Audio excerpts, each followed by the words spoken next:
Hi Virgo, welcome to your April horoscope and tarotoscope. This is for Virgo, Sun, Moon and Rising. I hope you're all doing well. We've now passed your full moon and we're moving towards a full moon in your second house in Libra. Around that time, Mars in Aquarius squares off with Uranus in Taurus. Taurus being your expansive side. And it's interesting that for you guys, the unpredictability in terms of travel is maybe going to really start to itch at you if it's not already. Mars in Aquarius in your 6th house of routine suggests to me that Virgos maybe get hit by disruptions quite a bit at the minute. But the overall energy as we move towards Taurus season, and we'll get there, this is mainly about Aries season, but the overall energy with Taurus season is that you need to really consider just how much you want freedom in some area of your life, or how much you want to think a different way or live a different way or experience things that you were before now kind of writing off. Pluto is going to go retrograde on the 25th in Capricorn, and we've just had Saturn leave that sector of the sky for you, which is opening you up to a lot less restrictions in terms of your fun, believe it or not. 3 of Cups. We talked in the last horoscope about how Saturn leaving Capricorn, and it will retrograde back into Capricorn, but you won't have the same outlook on it. It will retrograde back into Capricorn, but it can no longer restrict your need to feel a sense of passion. You've learned a lot in terms of how you interact with lovers. You've learned a lot about Emperor, what boundaries you need to set in order to have authentic friendships, comfortable friendships, reciprocal friendships, and even work relationships and romantic relationships. Virgo, you're learning how to set appropriate boundaries. Saturn moving into Aquarius for you is going to open you up to new structures in your routine. You're going to want to do things a little bit differently. What you mustn't do is fall into the trap of trying too hard to control your routine to the point that it flares up your lower Virgo tendencies, things that, the moon, your subconscious longings, your subconscious problems. A lot of Virgos suffer from OCD or suffer from eating disorders, and you mustn't allow this need for routine and need for structure turn you into something that needs to control what you're thinking so much. You must allow your thoughts to pass through your mind and be somewhat objective in your approach. Aquarian energy can teach you to do that. Mars is there, and it's been putting a lot of pressure in your routine, and you probably have felt quite overwhelmed, particularly with boss relationships in your life. The Emperor and the Moon suggests that the new moon that was in Aries has brought a new beginning for you, Virgo, in terms of your more intimate side, the things that you connect with that really, really, really touch you, be it a passion of yours, be it a romantic relationship, something that really seems to be getting under your skin. 4 of Swords. And dare I say it, burning you out a little bit.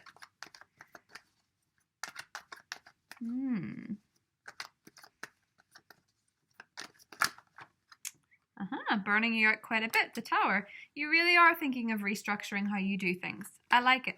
I like it a lot because whenever the Tower comes up for Virgo, I feel that it's not because you have built something on foundations that will crumble in the same way as that other people ignore the warning signs with certain things in their relationship and then wonder why it was wrecked. You're so meticulous that I don't feel that the Tower energy is the same for Virgos.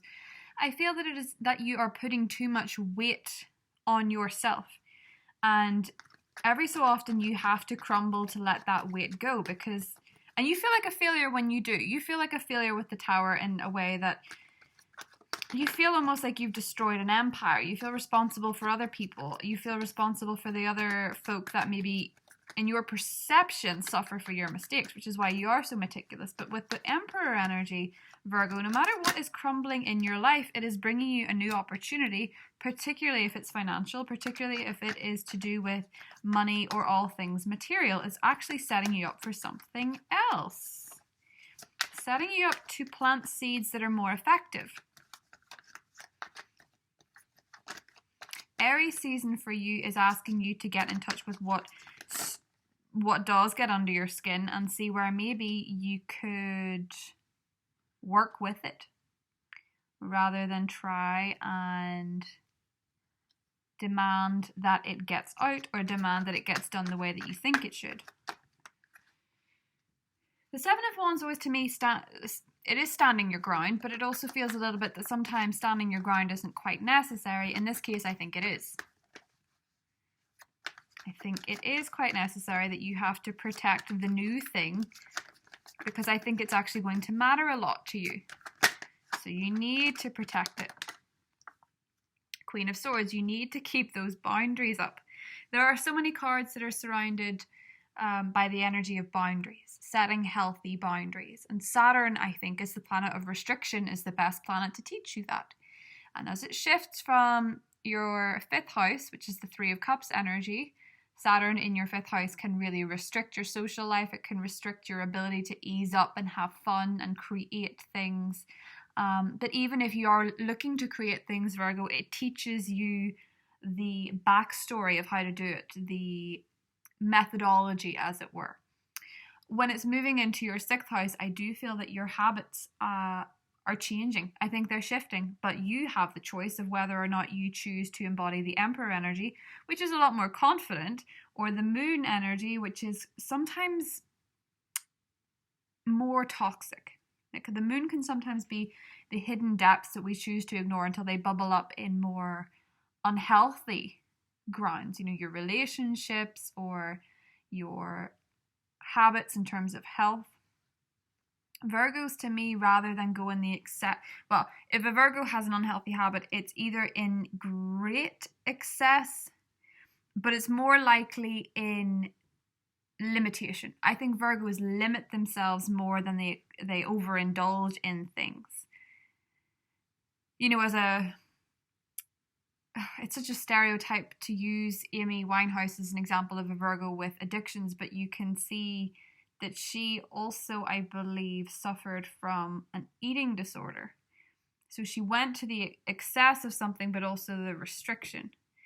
And I'm sure her weight has a lot to do with substance abuse. But the point of it is, Virgo, that there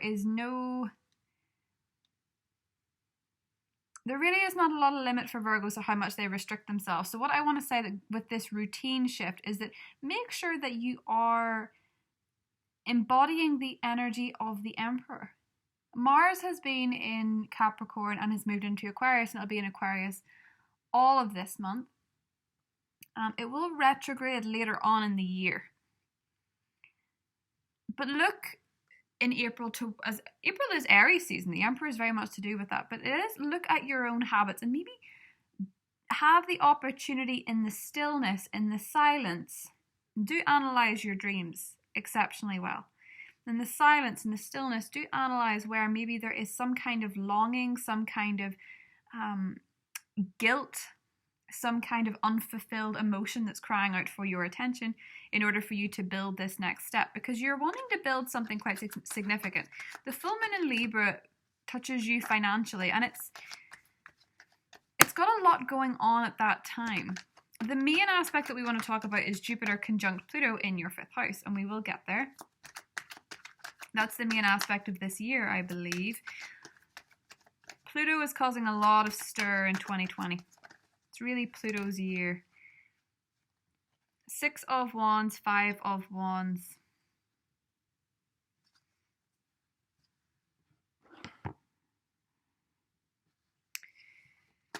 The quest for success always has competition. Always has competition. 2 of Swords, 8 of Pentacles, and the 9 of Pentacles. But provided you do not focus on your limitations and you actually focus on the time you have and the resources that you have, even if they're small, you can really make something of this month, Virgo.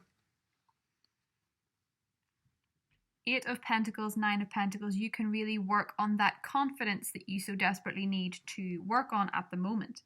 Now, if you're dealing with an air sign, I feel that there is a block in communication in some way. Mars is pushing them to be more verbally aggressive. You're finding that a little bit tricky to deal with, or you feel that they're not saying anything at all. The communication with air signs is somewhat skewed. The full moon in Libra, when it passes, things seem to simmer down. Venus is in Gemini most of the month, and this can cause a little bit of friction for you. But in terms of partnership, with Mercury moving out of Pisces, you will find it easier to communicate on a one-on-one basis with someone who you're intimately connected with. With Venus being in Gemini, I think the quest for you, Virgo, is to ascertain what success really means and why it is playing such a big part in your confidence at the moment. Most of the signs have had love-focused readings, ironically, given the circumstances, and Jupiter conjunct Pluto is occurring in a very romantic spot for you. Not only that, Venus that is in Gemini is trining Saturn, which is in a very intimate spot for you. So we have the romance and we have the intimacy, and it's quite well connected, right? In fact, Mars being, Saturn is not in an intimate spot for you. Where was I going with that? I lost my train of thought. Jupiter and Pluto are in a very romantic spot for you, and the Sun is in a very intimate zone, is what I was trying to say. The Sun's in a very intimate side of the sky for you, and so is Chiron, and it sextiles Venus. That's where I was going with this. Okay, I've got it. I lost my train of thought. And it's actually making you very, very, very spicy.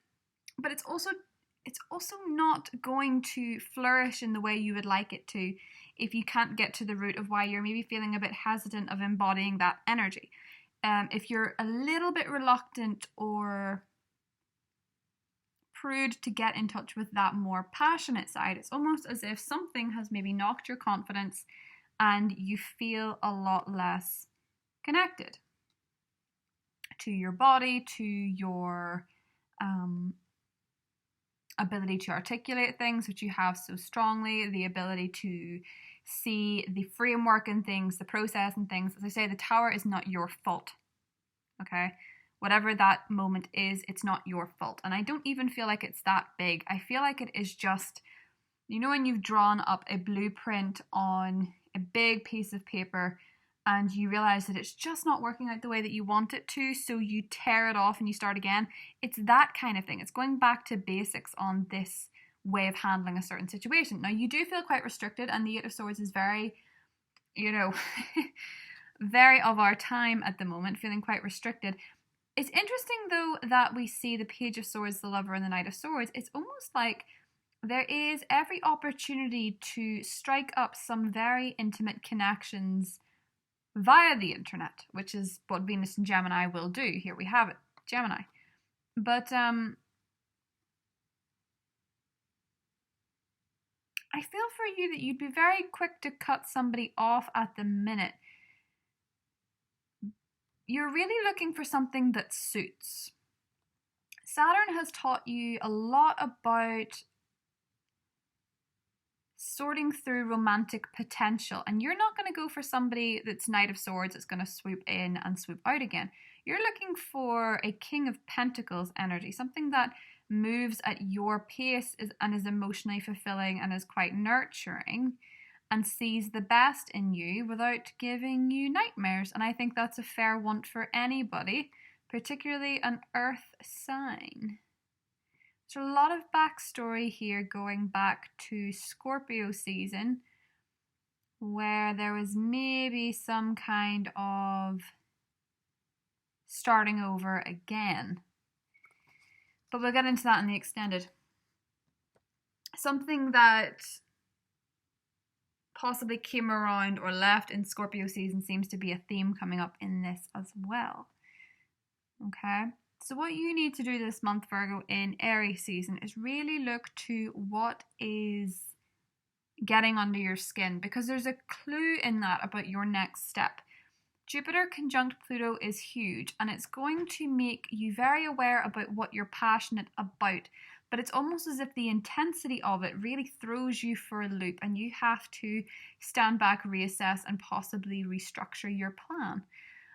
It gives you a brand new cycle romantically, but also creatively, and also in terms of your relationship with your children or the next step in having children. This year is all about that fifth house energy for you. It's so much about romance and fun and creativity, but it is also so much about drive because of the planets.